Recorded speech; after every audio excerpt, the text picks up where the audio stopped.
নমস্কার বন্ধুরা, আমি অরূপ। আজকে আমি আপনাদের সাথে শেয়ার করব রাসায়নিক সার প্রয়োগ ছাড়া কিভাবে লিলি ফুলের চাষ করব। শীতকালের পরে যখন গরমের শুরু, বাগানে লিলি ফুল ফোটা শুরু হয়। তাই আমি আমার ছাদ বাগানের জন্য নিয়ে এসেছি দুটো খুব সুন্দর কালারের লিলি ফুল। এই দুটো গাছকে আমি একটি টবের মধ্যেই বসিয়ে রাখব। একসাথে দুটো ফুল যখন ফুটবে দেখতে খুব সুন্দর লাগবে। টবের মধ্যে আমি মাটিটা আগে থেকেই তৈরি করে রেখেছিলাম। এখন অল্প পরিমাণে মাটি আমি টব থেকে আলাদা করে একটি অন্য পাত্রের মধ্যে তুলে নিলাম। মনে রাখতে হবে, যতটা পরিমাণ মাটি তুললে গাছটির শিকড় সম্পূর্ণ পরিমাণে মাটির নিচে থাকবে, আমি ঠিক সেই পরিমাণ মাটি টব থেকে আলাদা করব। এরপরে দুটি গাছকে একসাথে টবের মধ্যে বসিয়ে দেব। গাছগুলির নিচে অনেক শাখা পোশাখা বের হয়েছে। বসানোর সময় একটু সাবধানে মাটিটা টবের মধ্যে আমি ঢেলে নেব, যাতে করে নতুন কোনো শাখা পোশাখা ভেঙে না যায়। আলগা হয়ে যাওয়া মাটিটা আমি খুব সুন্দরভাবে টবের চারিদিকে ছড়িয়ে দেব।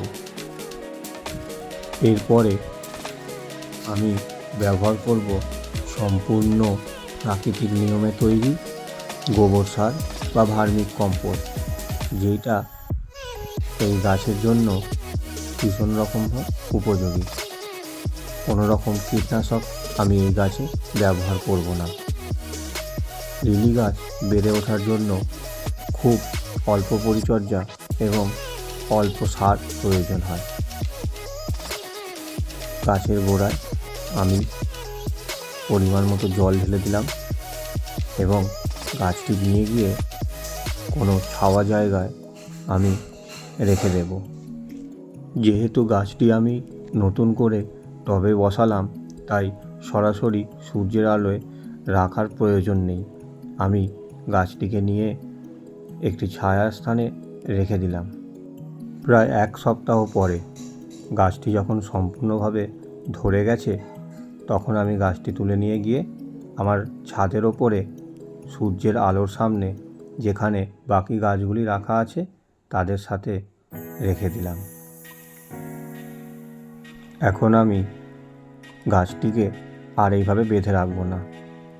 গাছটিকে সম্পূর্ণভাবে মুক্ত করে দেওয়ার পরে শুকনো ফুল এবং তার সাথে শুকিয়ে যাওয়া পাতাগুলি আমি কেটে বাদ দিয়ে দেব। ব্যাস, এইভাবেই আমি এই গাছটিকে গরমের পুরো সিজনটা সূর্যের আলোর মধ্যে রেখে দেব। পরবর্তীকালে এই গাছ থেকে আমি নতুন চারা গাছ তৈরি করব। যদি কোনো বন্ধুর এই চারা গাছের প্রয়োজন হয়, আমাকে নিচে কমেন্টে লিখে জানাবেন। আমি চেষ্টা করব তার কাছে চারা গাছটি পৌঁছে দেওয়ার। ধন্যবাদ বন্ধুরা।